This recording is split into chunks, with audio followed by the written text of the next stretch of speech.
Et dans ces 10 mètres, il y avait un poteau et ils m'ont pas fait éviter le poteau, donc je me suis pris.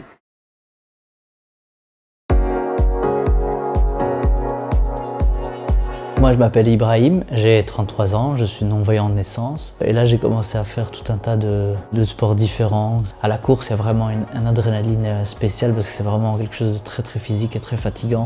Moi, c'est Dany, j'ai 51 ans. Je suis guide depuis quelques semaines maintenant, c'est tout nouveau pour moi. Parce que je trouvais le concept très intéressant. L'inclusion du sport pour tous, ça me parlait vraiment. Avec Dany, ça s'est fait quand même assez facilement. Le seul questionnement que je pouvais me poser, c'était comment est-ce que j'allais le guider. Est-ce que ça allait être avec une corde? Est-ce qu'il allait me toucher? Je ne savais pas. Je cours au coude, donc je tiens la personne à son coude, ce qui me permet à moi d'avoir vraiment pas mal d'informations de la part de mon guide. Et ça lui permet aussi d'avoir la possibilité de rapidement me donner une information.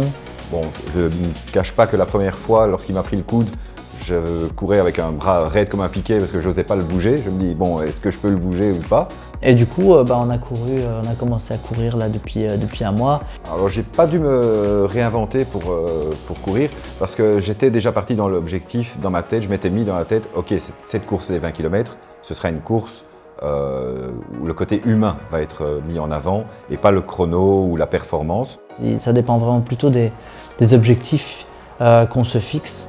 Voilà, il faut qu'on soit sur la même longueur d'onde, que le but premier de la personne soit de courir pour le plaisir et pour le plaisir de guider. J'ai pas de peur de la foule, hein. Je fais confiance à mon guide. Si on court vite, c'est qu'il y a, enfin, si on court à deux dans un espace large, c'est qu'on peut le faire. Si on court un peu plus lentement, c'est qu'on peut pas dépasser parce qu'il y a quelque chose. Ça dépend un peu aussi du guide, c'est lui qui gère. Moi, je lui fais confiance, mais j'ai déjà demandé à des gens de m'aider à monter dans un bus, par exemple, et de courir avec eux pendant 10 mètres. Et dans ces 10 mètres, il y avait un poteau et ils m'ont pas fait éviter le poteau, donc je me suis pris. À moins d'un mois de la course, moi je suis optimiste. Il faut juste que j'arrive à convaincre Ibrahim de courir un peu plus encore. Et voilà, ça se passe bien. On verra bien le jour des kilomètres, les 20 km, ce que ça donnera.